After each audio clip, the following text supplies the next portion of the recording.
everyone, Corey and Benny here. So today we're going to be watching a couple of YouTube videos and recording my reactions to them as I learn how to become a better YouTuber so that my channel can grow for all of you. Make sure you hit that subscribe button below and stay tuned. Today I was watching a bunch of tutorials on YouTube because I am trying to grow this YouTube channel by making it authentic and real. I also know that if the audio and visual are terrible, you're not going to watch, so I wanted to see what tips and tricks I can learn from the people who have come before me. I have edited this video, so while I was watching for a little over an hour, this video is probably going to end up being about 7 or 8 minutes long, and that's because again I did edit it. If you look down in the description below, you will see links to all the videos I was watching today so that you can watch them in full if you'd like to. There's a golden retriever with over 1 million subscribers. Oh, look at His him. name He's is really Tucker, adorable. He's adorable. His channel's doing better than mine. Okay. You're bound to have some overlap. Well, I could always with give Benny his something own people are channel. I searching mean, for he is and adorable, so let's see you're what else. interested in. Okay, here we go. Here's a secret. The secret to finding what people are actually Let's see what she searching says. for. This, I can't even believe I'm putting this in this video because I low-key want to keep this information to myself. All right, what is this magic secret she's going to share? Okay, so what you want to do is open an incognito browser on YouTube. Sounds what we're going to do is really sketchy. That's not really a secret, then you though. simply go on YouTube, Incognito type windows in are what we use when we're looking how for to, airline and you will fees see and stuff. It's everything just people a are great searching tip for. to So get this rid of the list is changing cookies. all the time. Let's move along to the next video. Ooh, 20 mistakes. This will be good. There's a lot coming The very here. first thing is lack of planning. A lot of content creators don't plan the content that they're going to put out, which is All right, so I definitely haven't been planning it out too much because I've been looking at what teachers are interested in on Twitter and such. So I wonder what I can do to kind of plan out in advance other than these blogs and these YouTuber tips. I like that acronym, GAS, Gear Acquisition Syndrome. I definitely have not purchased a lot of fancy expensive stuff right now. I know they were talking about DSLR cameras and I'm using a regular webcam, but you know, it was a lot cheaper. So to get started, I'm not going to buy a $700, $800 camera until I know if this is going to actually succeed and do stuff. As your main focus. Don't have gas. Okay, next video. Wow, that is a really big difference. Wow, that is even more incredible. Okay.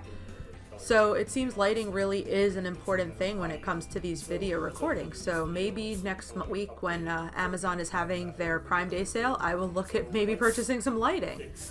Wow, that is a huge difference. All right, so let's see what he says for how to improve your lighting. I don't know, I don't think that looks blue. Pretty easy to set the white balance. The way I do it is I just go. If I saw this video before the before and after picture, I would think this looks pretty good, but then I see that after. And it's like, holy moly, that is a huge difference. And honestly, this is starting to look a lot better. So now I think we need. I don't know, I kind of like the dimmer look to him. This just kind of looks orangey. Kind of creating like one dimension. Unless that's just me. You can even. The one thing that I ask is that you make sure that you don't start BSing education. Oh, that's definitely something you don't want to do. You definitely do not want to give false information. Yeah, obviously, people are going to notice if you are giving bad advice or if your videos are just not really that helpful. The whole point of what I'm trying to do is help guide teachers with easy strategies that they can implement immediately. If you're going to do an education.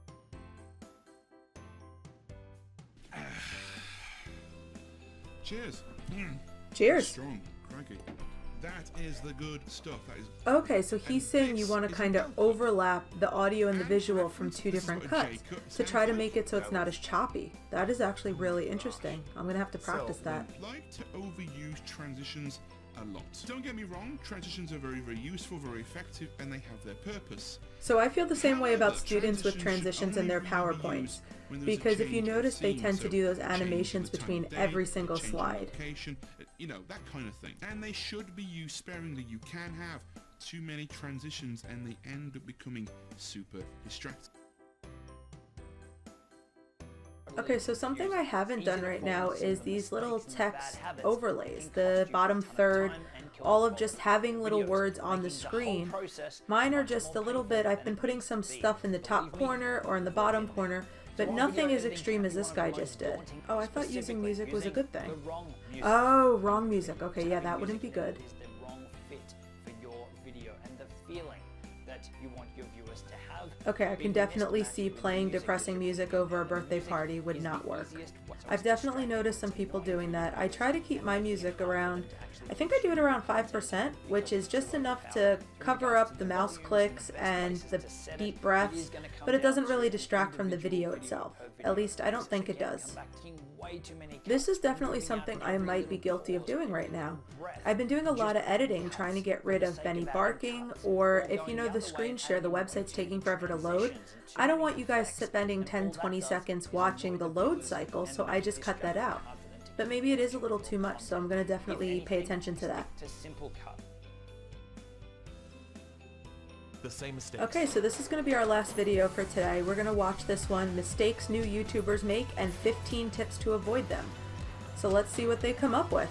I didn't know if I was doing something right or something wrong, and I wish that I could go back and tell myself. And this is exactly what I'm doing. I'm starting from the beginning and chronologically telling my story so that you can see how we can improve as we improve, rather than waiting till the end and saying, all right, here's the things I wish I knew. Here on the platform. That was just such a big mistake because when I that's definitely something you want to do. You want to make sure your voice is what's coming out and being heard.